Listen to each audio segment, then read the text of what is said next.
How smart are you? Mental athletes, begin. Would you like to be smarter? I feel like increasing my cortical tissue. I'm David Pogue, and on this episode of Nova Science Now, This is a real brain, a human brain. I'm going to extremes Talk about a splitting headache. to unlock the secrets behind some of the most impressive brains around. From perhaps the greatest mind of the modern age There's not one brain that has the same anatomy as Einstein.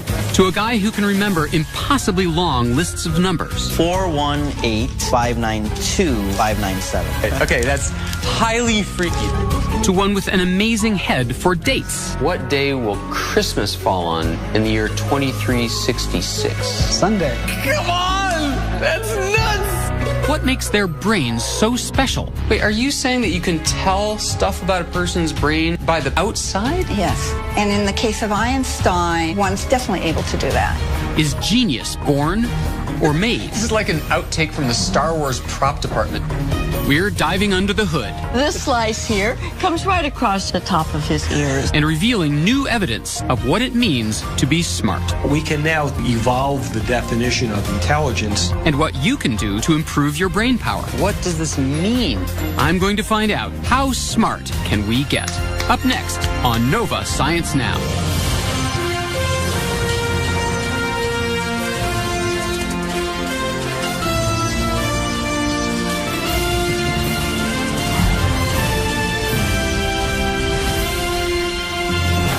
Funding for Nova Science Now is provided by...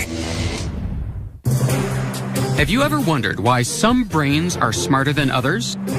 Or if there's a way to get smarter yourself? I'm David Pogue, and I'm on a quest to explore the upper limits of brain power. To start, I want to check out one of the smartest brains that ever existed, Albert Einstein's. There's no doubt the guy was a genius. By his 20s, he had revolutionized our fundamental notions of space, time, and matter with his theory of relativity. A few years later, he figured out how gravity works. As if that weren't mind-blowing enough, he came up with E equals mc squared. Eventually, the great scientist moved here to Princeton, New Jersey. Can you take my picture? And in his honor, Absolutely. he's memorialized with this statue. Not only that, there's a shrine dedicated to him in the back of a local clothing store. Next, you're going to tell me there's a Kennedy Memorial behind the deli. But what most residents don't know is that hidden inside this hospital is one of the best kept secrets in America. Over there. Albert Einstein's brain. Einstein's brain, the brain of the most famous scientist in the world, is in there, and they won't let you in to see it. It's been there for a dozen years. I'm unable to get access to it. It is a very bizarre story. Neurologist Fred Lepore would love to get his hands on it. He hopes it will reveal what made Einstein so smart. Was there something different about his brain? Believe it or not, we still have the chance to find out. Okay, rewind a bit. Einstein dies. Einstein died on April 18th, 1955. Thomas Harvey, the pathologist at the time, is expected to do a routine autopsy. Routine autopsy. But instead, what Thomas Harvey, the doctor performing the autopsy, decides to do is anything but routine. Without consent from Einstein's family, he decides to remove the brain. So the doctor on duty, not his partner, not his brother, took the brain and basically kept it Yes? and started to study it? Yes? Harvey takes dozens, possibly hundreds of photographs, knowing what's coming up next. Because he's about to take the step you can't turn back from. He begins to dissect it over the next few days into 240 blocks. When you say a block, you mean a little cube of Albert Little cube. Einstein's brain. Yeah. I can show you some if you care to see. You can get in there? I have pictures. These are the two glass cookie jars. We believe they hold about 180 blocks, although they weren't counted. You're talking about blocks of brain. Blocks of brain. Those things that are sort of that yellowish putty color are sections of brain, and each section of brain is surrounded by gauze. If you had all the access you wanted, you would find out, what, that he was a genius? You might find out he has some circuits that are different. Is it standard issue, or did Einstein really have a freakishly different brain? It becomes Thomas Harvey's life mission to find out.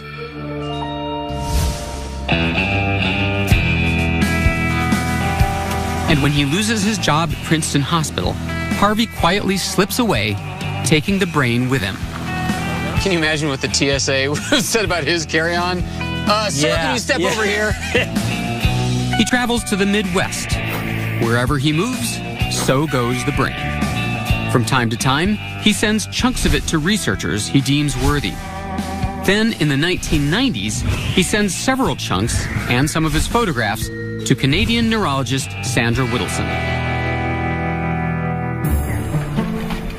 Whittleson has one of the largest collections of brains in the world, kept in this walk-in refrigerator. Thomas Harvey realized that because I had a large brain collection, it would be a good comparison for a case study of Einstein's brain. Harvey gives Whittleson a few select chunks, but it's in a handful of photographs that she finds the most valuable clues. She makes a startling discovery in an area of the brain called the parietal lobe, on the top of the head towards the back. We have 125 brains in our collection, which means 250 hemispheres. There's not one hemisphere that has the same parietal lobe as Einstein. Whittleson believes that a part of Einstein's parietal lobe was 15% larger than any other brain in her collection.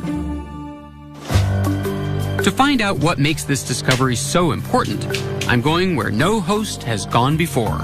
With the help of pathologist David Zagzag and neurosurgeon John Golfinos, I'm taking a little brain tour. So, gentlemen, can you certify this is no plastic model? This is a real brain, a human brain. May I touch the brain? Very gently. Oh, wow.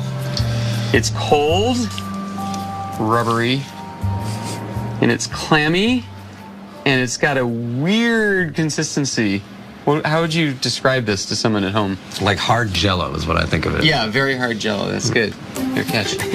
Put it down. The first thing you notice when you look at it is that there are these raised parts, these ridges. These tiny ridges, or bumps, are called gyri. They contain billions of nerve cells. The crevices are called sulci. The reason we have all these folds is that as the brain developed and as we got smarter, our brain got bigger, and to fit inside the skull, it had to fold in on itself. Does that mean that ancient man would not have as many folds? Correct. More folds mean more nerve cells, and that means more brain power. All of these folds are divided into 4 major areas, or lobes, which are found in both hemispheres. The area Whittleson found unique in Einstein, the parietal lobe, is a fascinating part of the brain. It's involved in how we develop a picture of the world around us. 3D rotations, spatial imaging. That's what the parietal lobe does. Wow. So it kind of makes sense that Einstein, who processed the universe and the laws of physics, should have a super developed parietal lobe. A unique parietal lobe could have helped Einstein think about space, time, and gravity in a way nobody ever had before. That anatomy conferred some kind of an advantage to Einstein in that particular area of intelligence. But is that what made him a genius? Were his unique parietal lobes the key to his revolutionary mathematical concepts? Wow, that's like a perfect score. At Texas Tech University, Michael O'Boyle is doing research that could help answer this question. He's been studying the brains of math geniuses like 13-year-old Sham. Einstein was a great scientist. So many others like Stephen Hawking, Newton, they were all really great scientists. I do want to be a great scientist like them. Sham has won dozens of math competitions. 12 square root of 3. 12 root 3 is the correct answer. In fact, he's become a bit of a celebrity on the math circuit. Today, Michael is scanning Sham's brain to see what areas he uses to do complex math. This scan is called an fMRI. The F stands for functional. While Sham presses buttons to answer math questions displayed on the screen, the scanner detects increased blood flow in the parts of his brain that are hard at work. These areas are depicted as red. How much is Sham making use of his parietal lobes? It turns out, a lot. He is relying on parietal areas to determine these mathematical relationships. That's characteristic of lots of math-gifted types. In fact, in a recent study, O'Boyle found that while solving math problems, math-gifted kids have 5 to 6 times more neuron activation in these brain regions than the average kid, especially here in their parietal lobes. But is there more? My quest to find out takes me to Santa Fe, New Mexico, to learn what anthropologist Dean Falk has discovered in Einstein's brain. Dean is a leading expert in the study of primate brains. Her specialty?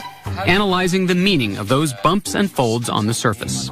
Wait, are you saying that you can tell stuff about a person's brain by the patterns of the folds on the outside? Yes. And in the case of Einstein, one's definitely able to do that to some extent. While looking at Whittleson's photographs, Dean makes a surprising discovery in another area of Einstein's brain, the frontal lobes. Doctors, talk to me about frontal. So these frontal lobes are really involved in almost everything we do, making us who we are. Behaviors, planning, understanding what we're going to do next, staying organized. And they're really what make us human. They're very important. So I was curious to find out exactly what Dean discovered in Einstein's brain. So in looking at these photographs, something jumped out at me. I noticed a particular feature in the frontal lobe on the right. I've got a K on it here. That stands for knob. And would you like to know what part of the brain that controls? Why, yes, I would. Well, it's right in front of, give me your hand. It's this. If you wiggle your fingers. Yeah. You are using this general area. It's the motor cortex for the left hand. So this area here on the back of my right frontal lobe is controlling my left hand. Yes. And in the case of Einstein, it was greatly expanded and formed this knob here. It's this shaded area. And if you'd like to see on the brain, I'll show you where it would be if it were expanded in a human brain. It'd be right about here, but notice this human doesn't have this knob. And it turned out that I've just read this study that talks about that knob and what it means. This study reported that musicians who learn how to play a stringed instrument in childhood develop the same shape in exactly the same place. In fact, when they scanned kids with an MRI before they learned to play a musical instrument, and then again after 15 months of training, they discovered the brain had already changed. So I was surprised to see this in Einstein, and it fit, because in fact he took violin lessons as a child for years and years and years. Dean does some digging and discovers this. When he was stuck on a physics problem, he would go into his kitchen and pick up the fiddle and play it to relax, and he would suddenly get an answer to a physics problem that he'd been working on. Wow. Einstein is reported to have said, "The theory of relativity occurred to me by intuition, and music was the driving force behind that intuition." Einstein may have been born with extraordinary parietal lobes, but without his love of the violin, would Einstein have become Einstein? Einstein had the experiences in his life which allowed him to put to use a great brain. So both nature and nurture were really important for Einstein. With all this talk about brains, I was dying to find out more about my own. So I had some scans taken that show the surface of my brain and brought them to Dean to analyze. I don't suppose it's too much to ask if I have anything in common with Einstein. Well, very interesting question. Lo and behold, the same studies that show violinists develop a knob on the right side of their brains show that pianists develop something similar on the left. I've been told that you do play piano. Yes. And I want to ask you, have you done this a long time? Since I was a kid. How long? I started when I was 9. In fact, the piano is a big part of my life. I played through college, on Broadway, and I still play today. Well, I'm not surprised because this configuration fits with the findings of the study. I've developed an enlargement right here in my motor cortex on the left side of my brain, just as many other pianists do. So I have reshaped my brain through piano lessons. That is a reasonable hypothesis. But enough about me. Let's get back to Albert. What the heck happened to his brain? Before Thomas Harvey died, he returned those 2 cookie jars containing Einstein's brain here to Princeton Hospital, a stone's throw from Fred Lepore's reach. So far, the hospital has declined Fred's requests for access, but he's determined to keep trying. There's gotta be a way. Midnight heist? I'm open to any suggestions. Ocean's 14?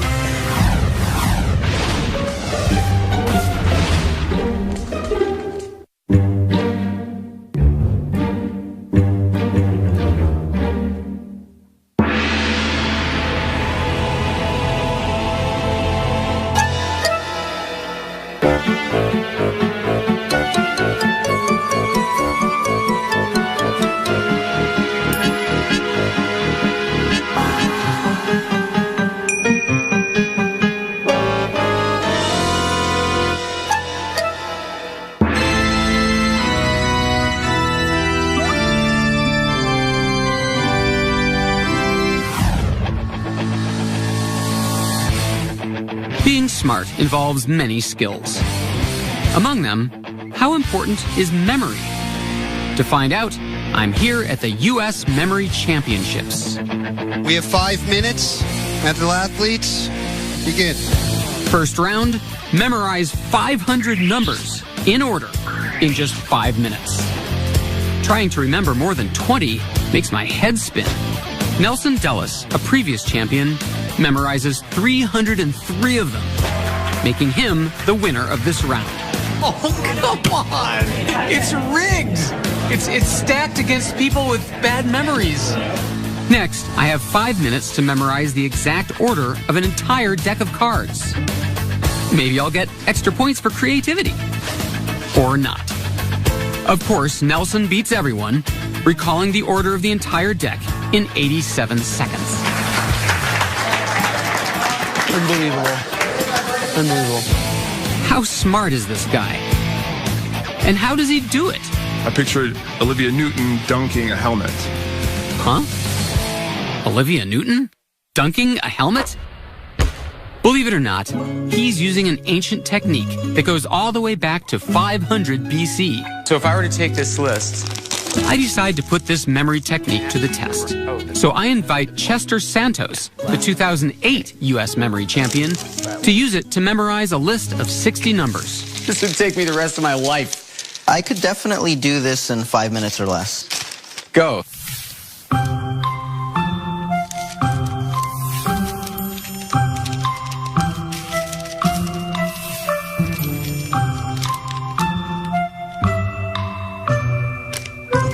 Okay, I'm done. I got it. You're done? I got it, yeah. Just let me know if I make any mistakes, okay? Just let me know if I make you any can mistakes. count on it.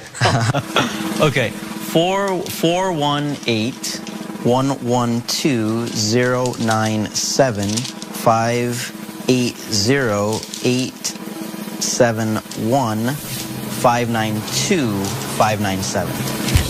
You got them all exactly right. Okay, that's highly freaky. Now it's my turn to learn this ancient memory technique. All right, bring on the list. Chester takes out a list of 40 random words for me to memorize in order. Monkey, iron, rope, kite, house, paper. That's right. I said 40. Bicycle, elephant, computer, sword, necklace, and pizza. That would take me several hours. You will have this perfectly memorized in 10 or less minutes. All right, I just want to be clear for the record. If I don't, it's his fault. Step 1. My lesson begins by walking around my living room, making note of objects I see every day, like my beloved grand piano, my favorite chair, and my kid's guitar. Toys really meant to have these cleaned up. The watering can. Chester tells me to study these objects because we're about to use them to help me remember those 40 words. The globe and the pillars. Now it's on to step 2. Imagine that on top of this piano, there is a monkey dancing on that piano. But you don't just see the monkey dancing around, maybe you even hear the monkey making monkey noises as it's dancing. Because that's the first word, monkey. So picture that, really imagine that happening. Okay. And this monkey picks up a giant iron. How does this strange technique work? We asked a memory expert to explain. We are visual, we are auditory, we have all these different senses, and the more a single piece of information is locked in through the various senses, the better chance it's retained. So the crazier and more vivid the story, the better. Now, at that chair, see a rope attached to a kite. And the kite's flying around in the air. Just picture that. The guitar is smashing into a house. And you discover that the house is made of paper. Now, all your visuals are very active and there's a lot of motion to them. Is that part of it? Exactly. We tend to remember things more if there was something interesting actually happening rather than just a stagnant object that's just sitting there. So a dancing monkey, a shooting rope, a smashing guitar. Perfect. Further down the list, my tissues are having quite a memorable experience as they get run over by a bicycle with an elephant perched on top. Can you see that? I can. Something's wrong with me. But you will remember this stuff. Yes, I will definitely remember that. The time has finally come. I don't have any particular confidence as if this is I have a lot of confidence beyond the in monkey. you. I know I got the monkey. So on the piano, we have monkey and iron. And then next to it was a chair, and that had rope and kite. And then guitar, smashing of a house, paper. Lo and behold, as I mentally traverse the room, the words come pouring out. A river, That's right. rock, That's correct. tree, That's right. cheese. Correct. But then there's something about the tissues. I'm sure it had something to do with smashing. There's some violent. Let's see. The tissues. The tissues were getting run over by. A bicycle You got by it. an elephant. After a close call, I miraculously whizzed through the rest of the list. The necklace and the pizza. Awesome. Great job. That was great. Next year's memory champion, David Pogue. Thank you. Incredible job. I want to know what parts of my brain accomplished this Herculean task. Yeah, so we're not seeing... I asked Dr. Zagzag and Golfinos to show me. So why don't you... Are you kidding me? This is what I call a brain knife. So please. This one's going on the resume. Okay, ready? Right there. Oh, man. Oh. And Wow. I am very happy to inform you that you have made the most symmetrical cut. And the two hippocampi are right here in front of you. Just below the pointer. The hippocampi are toward the middle of the head, just a few inches in from the ears. These tiny structures help store our short-term memories. So that little thing is our memory? Short-term memory, yes, sir. Wow. So what about these people from memory championships? They translate everything into visual metaphors. So if you think about it, they're attaching extra information and using other parts of the brain, the part that processes language, the part that processes images, and that's how they attach them onto the memory and make it a stronger memory by recruiting other parts of the brain to help. Having a good memory is important, but for a brain to be really smart, it has to do even more. Tell me which of these pieces should go here. It has to have the ability to problem solve. Number 4. For over 100 years, we've measured the brain's ability to solve problems with IQ tests, like this. Number 3. Could there be a better way? My quest to find out how a smart brain works takes me to a research center in Albuquerque, New Mexico, where state-of-the-art technology could give us a whole new way to assess intelligence. We now have the opportunity to evolve the definition of intelligence away from just relying on test performance and toward a definition that includes brain physiology that we can measure. How will they do it? Using this strange-looking device, called an MEG scanner, Richard Heyer and Rex Jung are trying to reveal what parts of the brain we use when we're problem-solving. This is like an outtake from the Star Wars prop department. Yes. But instead of impersonating Darth Vader, I'm taking a pop quiz. Questions like the kind you find on an IQ test will appear on this screen. I'm supposed to solve brain teasers like this. As I do, my high-tech helmet picks up what's happening in my brain. The brain is made of billions of nerve cells, and every time one communicates with another, it generates an electrical signal. Those signals give off a magnetic field, which is picked up by my helmet. The result is an animated image of my brain. All these blue and red flashes show, millisecond by millisecond, the areas hard at work. Around 400 milliseconds in is when you see the hippocampus fire up. I'm making good use of the areas I used to memorize those 40 words. But Heyer and Young's research shows I'm also relying heavily on that area so unique in Einstein's brain, the parietal lobe. And I'm also making good use of my frontal lobe, which helps me with planning and decision making. Both of those areas have been linked to visual spatial ability, numerical ability, abstract reasoning, but our research suggests that it's the communication among those areas that really is the key. How do different parts of the brain communicate? Look at the structure of the brain. You can see what they call the white matter. These are the connecting fibers. Call it white matter because they're really white compared to the darker areas. Oh, wow. Which are the gray matter. Gray matter is mostly on the outside of the brain. It's filled with billions of nerve cells. Beneath that is white matter. The white matter is made up of long nerve fibers that crisscross the brain, connecting different areas of gray matter to each other. The amount of gray matter you have is really important, but intelligence researchers are discovering that that spaghetti-like network of connections is just as crucial. That's the next great frontier of the brain, is figuring out every single connection. And how those connections work together. We want to understand not just the areas that light up during intelligence, but also how those areas communicate with each other. Is that the same in every person? We think not. We think there will be differences, and we think those differences will be related to intelligence. Richard Heyer and Rex Jung are just beginning to unravel the secrets to how an intelligent brain works. But until they can solve this mystery, I'd like to know if there's a way you can make your brain smarter. Now, a lot of times we read about ways that you are supposed to help your brain. There's brain food, and they say you should do crossword puzzles as you age to keep your brain fresh. Is there anything that we can do to make ourselves smarter? There could be, and if you come outside with us, we'll show you one thing that we can try. You might be surprised at what the good doctors order. You guys said that you'd be able to do some experiment demonstrating that you can actually grow your brain. I thought the equipment involved would be a little more expensive than juggling balls. What is this about? Well, there's this very famous study that showed if you juggle over a long period of time, it actually increases the gray matter in a certain region of your brain that subserves juggling.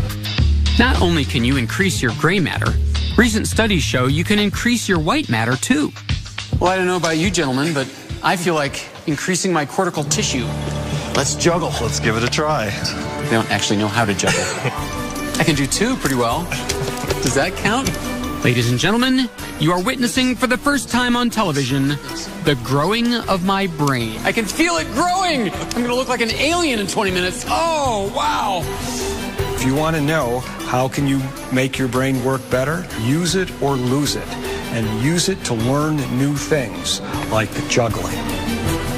So remember, learn something new and you too can grow your brain power.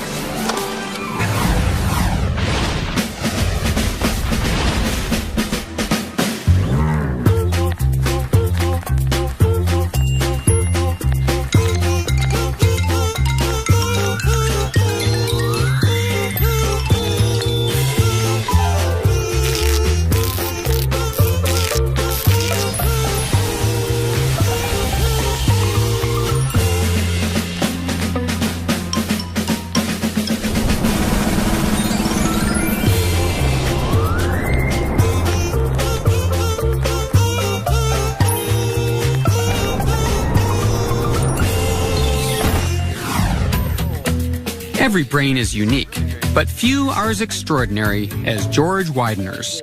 What I experience walking down a city street is completely different from what George experiences. 24-hour active driveway? I don't like that one. George is on the hunt for numbers. When he finds ones he likes, he plays the most amazing game. The 515527. He took out May 1st, year 5527. George has transformed this random number into a calendar date. Wait. So, 5527, like the super future? Yes. Long time from now. What he does next is absolutely amazing. And that is that's a Sunday. Come on. You can actually find a calendar from the year 5527 on the internet, and you'll see that he's right. George is what's known as a calendar calculator. Give him a date, and he'll tell you what day of the week it falls on. All right, so March 9, 1871. What day of the week was that? Looks like a Thursday. Holy cow, it was indeed a Thursday. What day will Christmas fall on in the year 2366? 2366, December 25th. That's seeing a Sunday. Come on! That's nuts! You're right. How does he do it? How does the brain accomplish such extraordinary feats? When I try to calendar calculate, here's what happens. George gives me a date, February 20th, 2002. So you do your thing, and I'll do mine, and we'll see who gets there first. Okay, and Mark, get set, go. All right, so... I try to figure it out based on instructions I found on the internet. Wait, is this your leap year? First, I calculate the total number of days between now and the date. I'm getting 3,741 days between. Divide that by 7. Is a Monday. If the remainder is 0, it will be the same day of the week as today. If the remainder is 1, it'll be one day earlier. That's Tuesday, Wednesday, Thursday. So I'm going to say February 20th, 2002 was a Thursday. That's interesting how it shifts. Like it's a Wednesday actually, but oops, it shifted because I forgot to account for a leap year. Hold on. Wednesday. Now I'm getting Wednesday, just So, like you. What? Could you tell me how you did that again? No. Oh, okay. How does George do it? He says he's not doing any math. Instead, he sees numbers line up to form a calendar. He finds the date and sees the day of the week. Today, George uses his calendar calculating to create fascinating paintings. Each one is filled with numbers and calendar dates. He's an accomplished artist, but that wasn't always the case. When he was a child, teachers couldn't figure out what was wrong with him. I was labeled both gifted and learning disabled. So he withdrew into himself, finding comfort in calendar dates. And they became an obsession that disconnected him from the world. It took years for George to find out why. Finally, he was diagnosed with a rare condition called savant syndrome. I am a calendar savant, a high-functioning calendar savant. Psychiatrist Daryl Treffert, a prominent expert on savant syndrome, has documented about 300 cases of people like George who were born with extraordinary skills.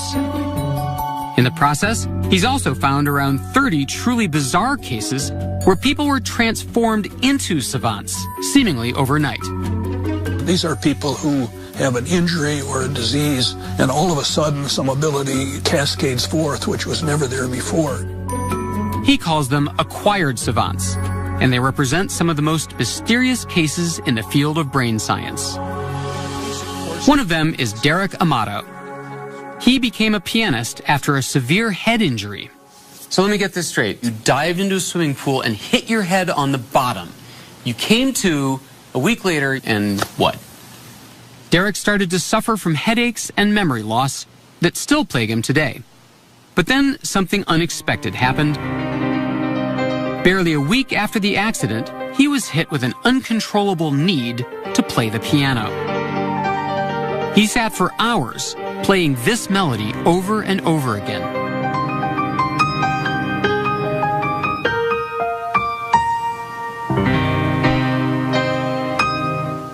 And that's what it was. And you weren't a piano player? No. So what I'd love to know is how you picture and think about music, because when I learn a piece of music, I generally look at the sheet music, and each note is on a line or a space, and it represents one of the keys on the piano, and I learn it that way until I can.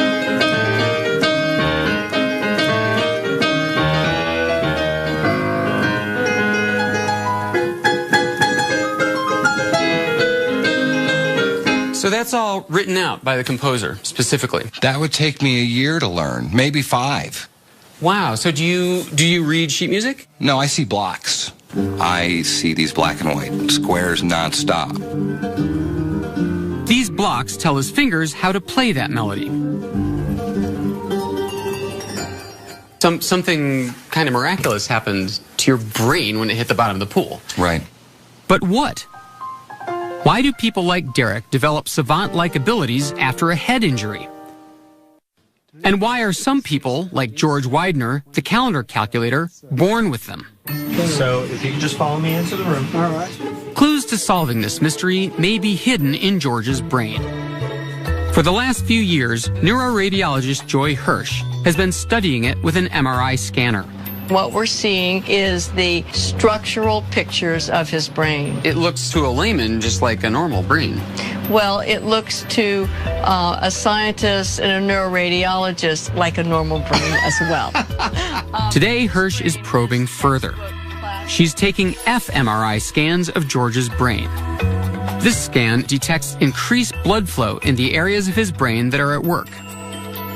And this is George's brain when he's calendar calculating. What we're seeing here are 2 slices of George's brain. So here on George, this slice here, so this slice here comes right across just about the top of his ears, and this slice here comes right across the top of his head. Gotcha. Here. And what's really interesting about this is that most of the activity, as you can see by the concentration of the yellow blobs, is on one side of the brain, and that's actually the left side of the brain. What does that tell you? What reaction do you have? Are you like, oh my gosh? Or are you like, aha, just as I theorized? I mean, what? Well, this was a complete surprise because typical brains in any task are much more symmetrical. This is the fMRI of a typical brain at work. Both the left and right hemispheres show activation. But when George is calendar calculating, that doesn't happen. The activity pattern on the right side of the brain is very sparse in a way that might suggest some kind of shutting down of one side of the brain. So this is quite extraordinary. It is as if the tools of the brain that he needs to do that task become highly focused. That is, he uses very specific areas of the brain and doesn't use others. For a savant to have only one side working, well, to me, I would interpret that as saying the other side is shut off or isolated, and this side is using all of the available processing power of the brain, but only on 1 or 2 tasks, instead of the hundreds or thousands of tasks that the whole brain normally handles at one time. All that processing power is going into one little thing, calendar calculating. But how about people who suddenly develop savant-like abilities later in life? Like Anne Adams, an extraordinary case of a scientist turned painter. Over several years, while Anne was stricken with a rare brain disorder that slowly diminished her ability to speak, she simultaneously developed an obsessive need to paint, a need to make art that took over her life. She produced hundreds of paintings. Brain scans taken over several years give us a rare glimpse at what was happening in Anne's brain. In areas associated with speech, nerve cells were dying off. These areas are highlighted in blue. But in the areas highlighted in orange, something very different appears to be happening. The right posterior part of the brain, the part that's involved, we think, with production of art, is starting to remodel and rebuild. This loss of function in her language circuit accelerated the growth in her visual circuitry. I think the brain compensates for the loss. This is exactly what happens. As you lose one circuit, another circuit is turned on more of the time. It compensates and it develops new skills that allow us to cope. I showed Joy Hirsch Ann Adams' scans to see what she had to say. So it's a very interesting case where the balance of the brain was altered, and during the course of this alteration, the other side of the brain appears to have compensated with the emergence of new talents, almost savant-like. Wow. These functional brain scans are helping us decode the mystery of savants like George, and may help us understand how people like Ann Adams and Derek Amato can suddenly acquire remarkable talents. Thank you, man. Beautifully done. Thank you.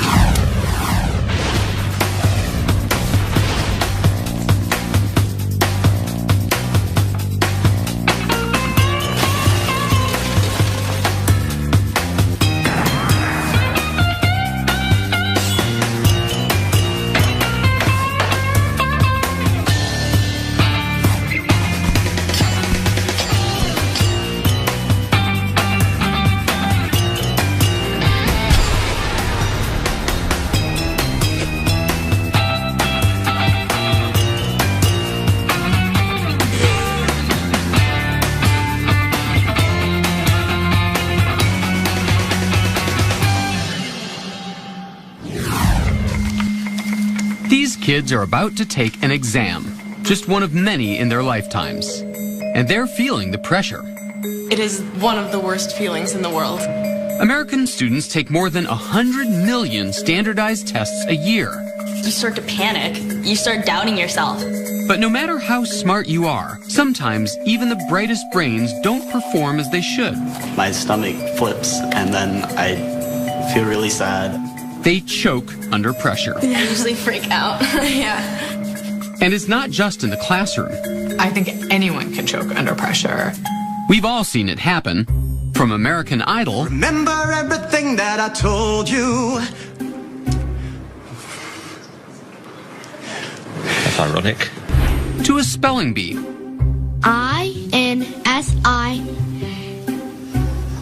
All the great chokes have something in common. They've all failed to perform up to their best when the pressure is high. Rick Perry in the Republican debates of 2011. And the, what's the third one there? Let's see. And, of course, the sports choke. Like going for a crucial field goal that should be easy and missing. Whether you're an athlete or just a kid sitting for the SAT, choking can be devastating. It's one thing to have skill or the knowledge to perform well, but it doesn't matter how much math you know if you can never show it on the quantitative section of the SAT. But what if you could teach your brain not to choke? That's the goal of cognitive scientist Sion Beilock. Sion is figuring out how to train your brain to perform at its best even when the heat is on. Sion learned about choking the hard way. Soccer, I think, was my one really true passion. My name is Sion Beilock, and I'm a soccer goalkeeper. At 16, she was a star goalie in the Olympic Development Program. Then, one day, a national coach came to see her play. I knew he was there, and I knew that this might be my one shot. An offensive player came down the right side of the field and took a shot at the near post, which is the post you're supposed to be able to save the ball from. And it went right under my arm and in the goal. It went all downhill from there.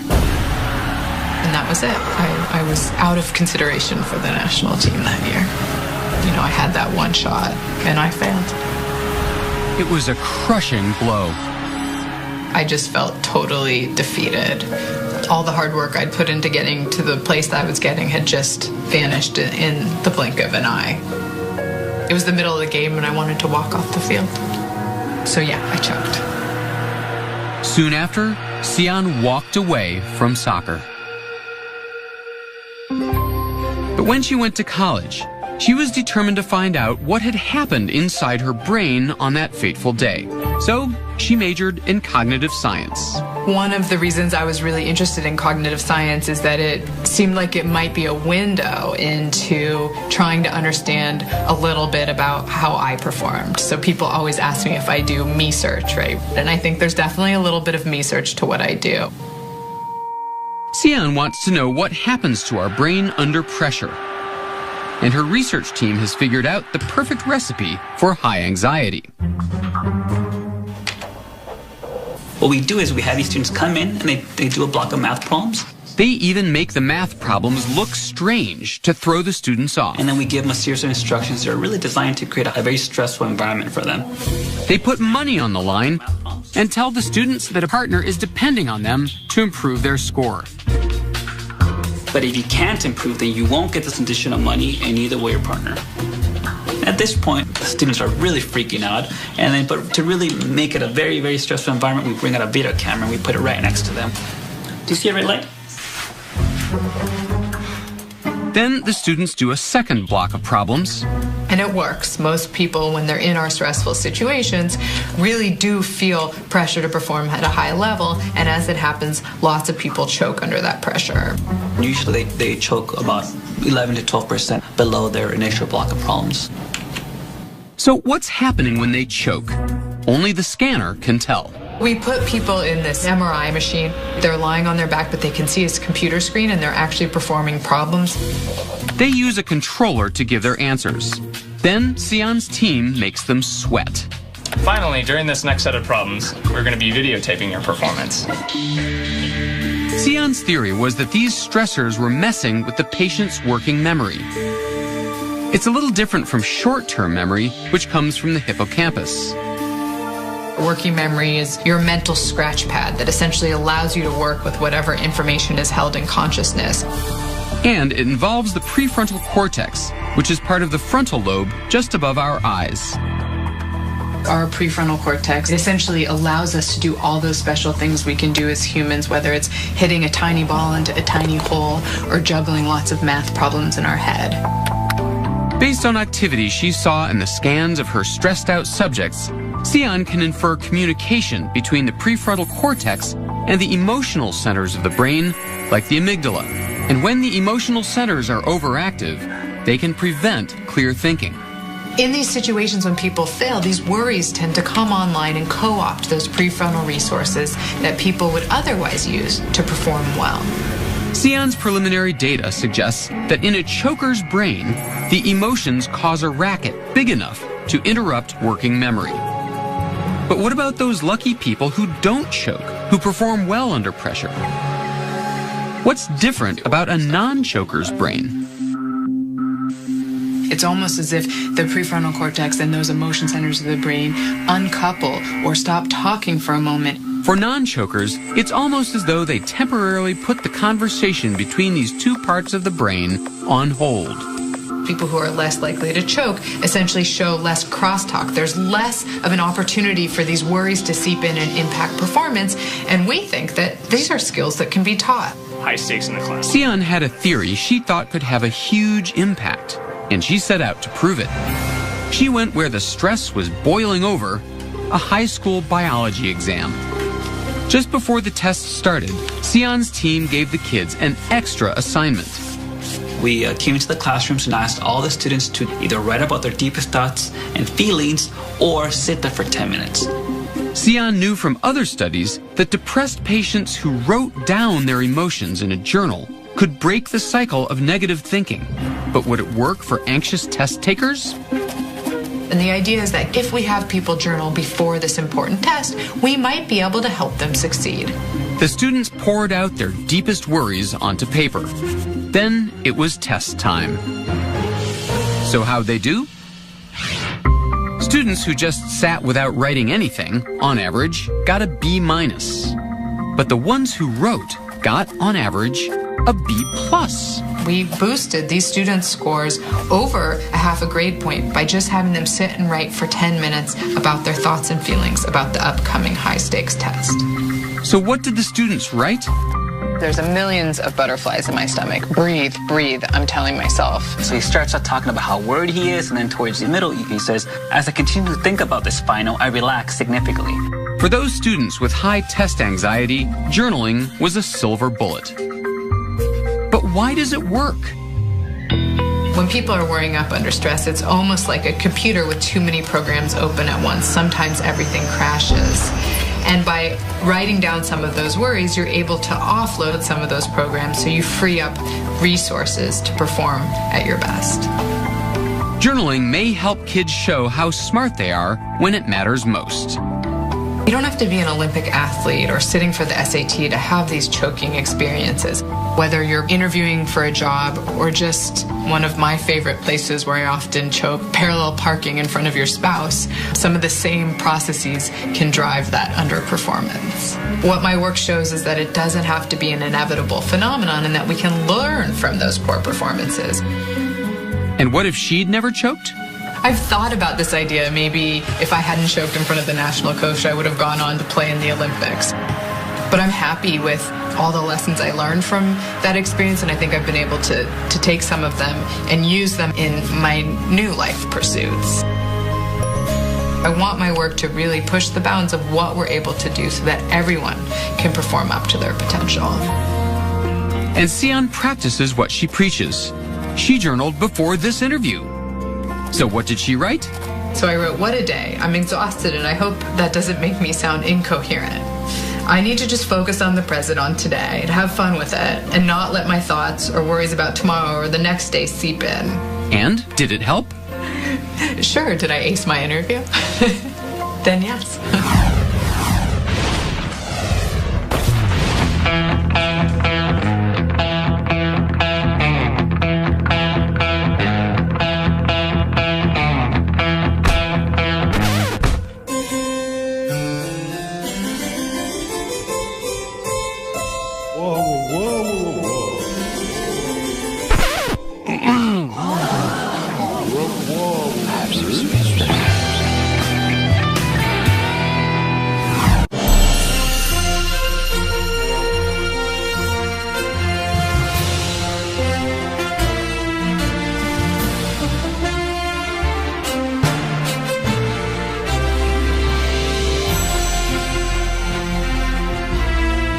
This Nova ScienceNow program is available on DVD. To order, visit shoppbs.org or call 1-800-PLAY-PBS. Nova is also available for download on iTunes.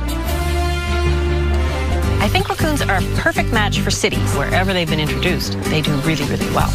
They can build on their knowledge. Once they figure out one garbage can, they can generalize to another. It's possible that moving into the urban environments is creating technically smarter raccoons.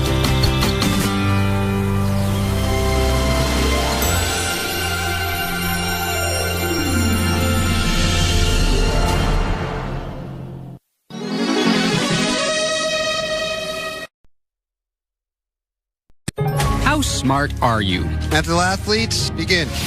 Would you like to be smarter? I feel like increasing my cortical tissue.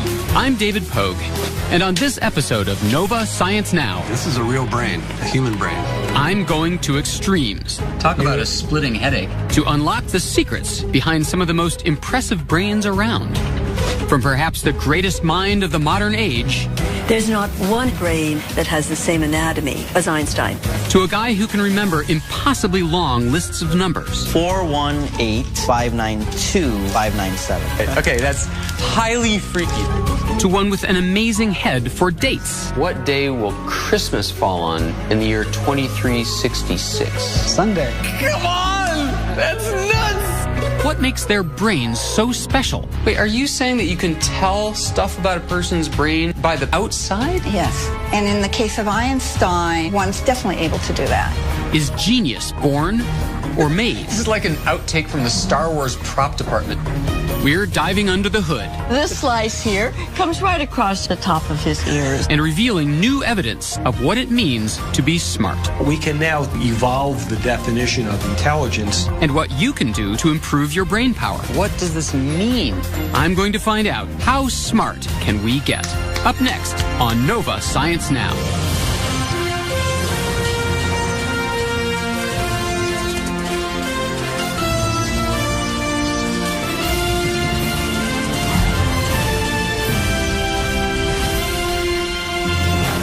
Funding for Nova Science Now is provided by...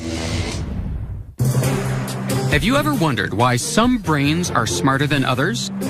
Or if there's a way to get smarter yourself? I'm David Pogue, and I'm on a quest to explore the upper limits of brain power. To start, I want to check out one of the smartest brains that ever existed, Albert Einstein's. There's no doubt the guy was a genius. By his 20s, he had revolutionized our fundamental notions of space, time, and matter with his theory of relativity. A few years later, he figured out how gravity works. As if that weren't mind-blowing enough, he came up with E equals mc squared. Eventually, the great scientist moved here to Princeton, New Jersey. Can you take my picture? And in his honor, Absolutely. He's memorialized with this statue. Not only that,